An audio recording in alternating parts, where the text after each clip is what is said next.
And welcome back to the channel, everybody. Welcome back to a new video. And could Ram have actually faked the theft of the bucking Hemi from RoadKill Nights?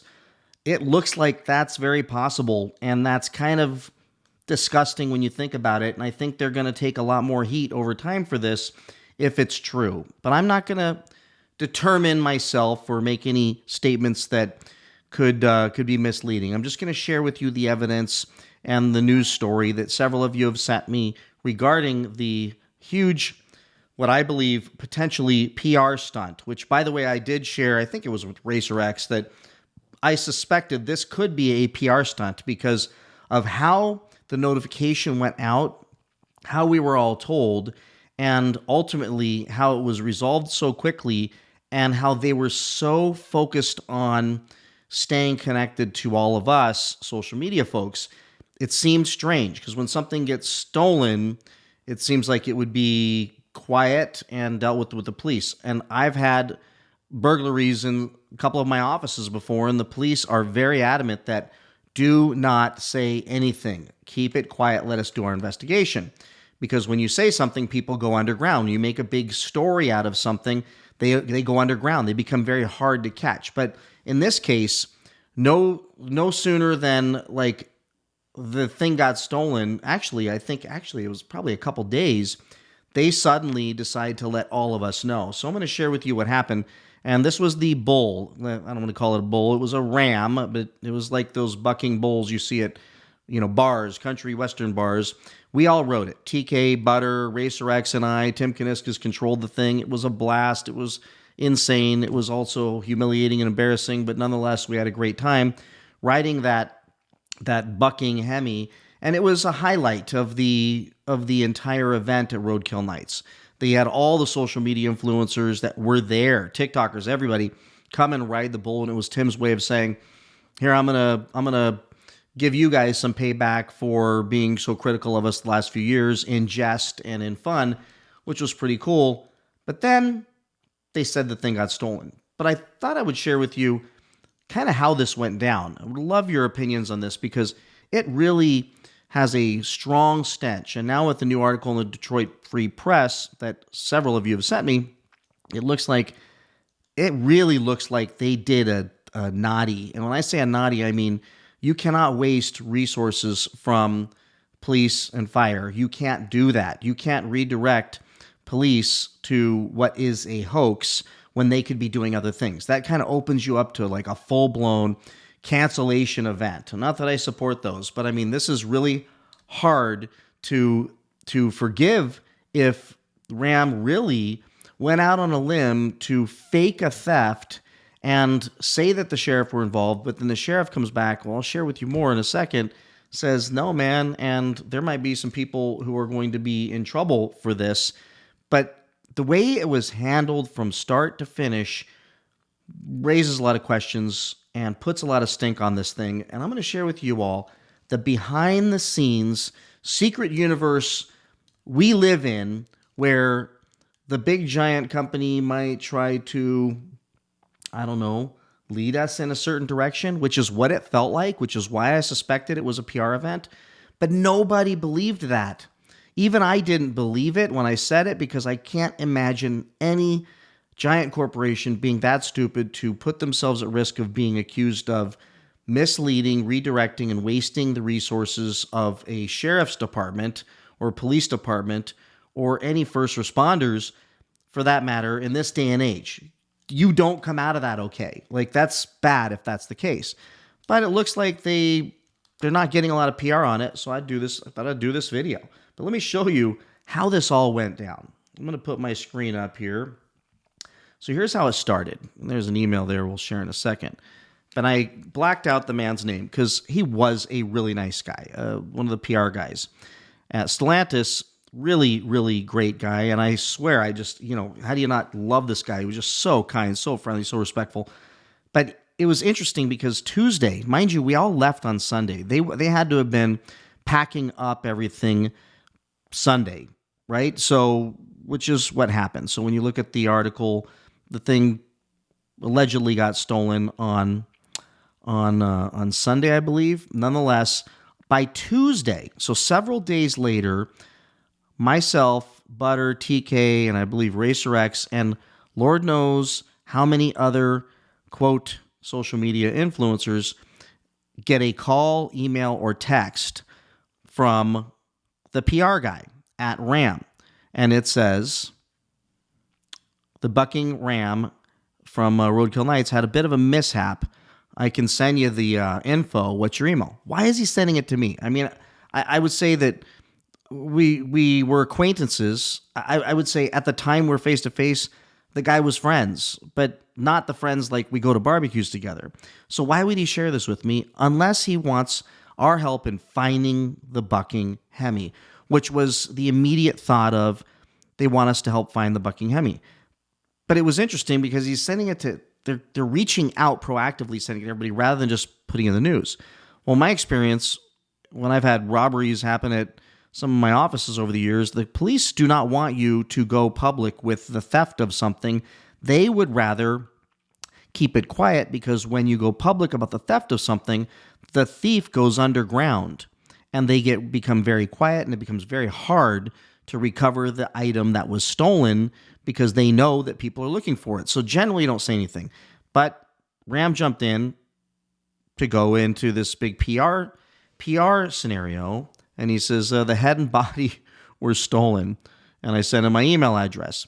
And then that follows up with getting this.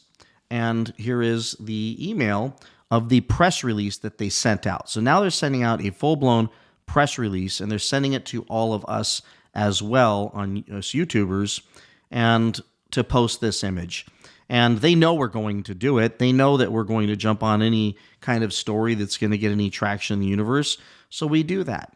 But then, literally, I believe it was by Wednesday of last week, I get an actual phone call about 12:30, 1 o'clock California time. I get a phone call from this PR guy from Ram, from Stellantis, and he says, it's returned. It's returned, and I'm sending you guys an email, a picture of the thing coming back. Don't know who that guy is. If anybody does, comment below. And it shows the Ram wrapped in blue, and he says, it's back. It's back, and it was just a mistake from another vendor there who saw something wrapped up in the blue, which seemed logical, wrapped up in all this blue wrapping, and just threw it in their truck and left. And it was, of course, discovered once they saw the articles, and they thought, well, what the hell is that? And then they brought it back. Of course, we joked around about, I had some hydrocodone cough syrup years ago when they used to give that out when I had a horrible strep throat and cough, and had a gal would come to our house and cut my hair. And she, of course, went to the back bathroom to use the bathroom and stole that cough syrup out of my cabinet, and then came back, or then left, cut my hair, and left. Well, that night, I'm kind of coughing, and I look in there for it, and it's gone. And I knew it was her. I called her up, and I said, what happened? I know you have it. I have cameras in the house. I saw you steal it. I'm going to the police. And she goes, oh my God, it was an accident. I accidentally threw it in my purse.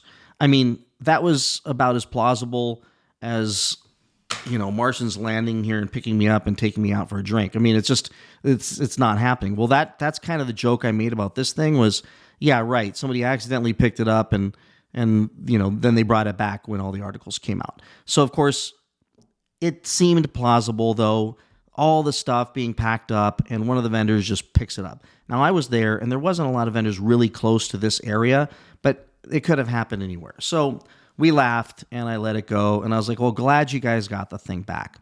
Well, now, here's where we're at. The Detroit Free Press comes out and says the bull theft was BS because, of course, they invoked the name of the police are involved, the sheriffs are involved, we report it stolen, everything else.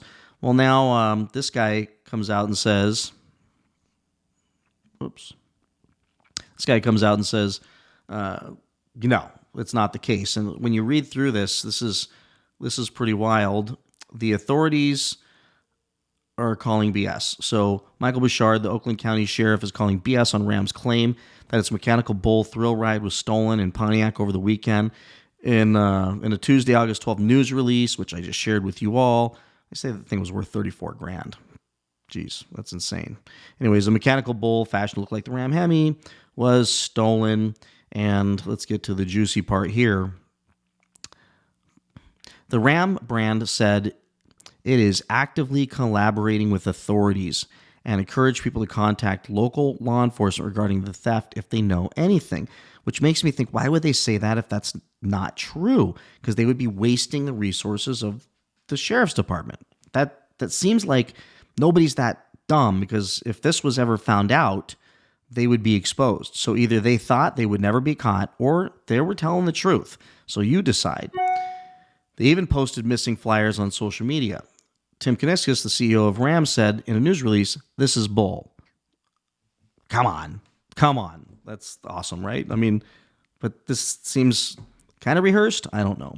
Well, it may indeed have been BS, wrote the Oakland County Sheriff's Office in response to late Wednesday afternoon, August 13th. Bouchard, whose deputies responded to the scene of RoadKill Nights after receiving a larceny report, said Ram's claim that the mechanical bull was stolen is false. Bouchard said his detectives have concluded the theft never occurred, alleging that the mechanical bull cover was in Ram's possession the entire time. The company never actually lost the bull, Bouchard said in a news release. "I find this to be very frustrating and a tremendous waste of valuable investigative time. While the hunt for the stolen bull is concluded, the sheriff's office is now considering charges. Now we're pivoting to see if a crime was committed by filing of a false police report." Ram has no comment now, but of course, they have not immediately responded. But of course, they were ready to talk. They were all over the place wanting to have conversations about this Ram disappearance heavily. So what do you think? Because I got to think, there's no way they're that stupid to waste the time of the sheriff's department, have them come out, file a police report, say it's stolen, have the thing reappear 2 or 3 days later, cancel the police report, and think that somebody at the sheriff's department is not going to say, "No, man, that thing wasn't really stolen." Now, how would they know? So that questions the sheriff's department. How would they know that it wasn't really stolen if it was a vendor that picked it up? So I'll give some credibility to both sides here, but I thought it was worth at least sharing with you all that it's possible this was a PR release. The fact that they reached out to all of us YouTubers right away, meaning 3 days later, maybe not right away, to tell us about it is interesting, because they could have told everybody on Monday, but Tuesday morning they started screaming and sending us graphics to start posting, which we did. And there was no, even though I considered that it could be a complete PR stunt, to me it was like, what the hell? I don't care. I'll play along. If it is, big deal. If it isn't, big deal. I didn't think they'd actually call the freaking police and have them come out and do a report. That is the part that I couldn't have imagined that they did. So that's the only reason why I think maybe it's true, but hearing from the sheriff's department, they just need to be more descriptive as to why and how they know that it was in possession of Ram the entire time. So look, I'm a skeptic by nature. I don't trust big giant companies who, definitely live off of PR. So who knows what really happened, but I'd love to know what you think in the comments below. Please like, subscribe, and I will see you all in the next one. Bye-bye.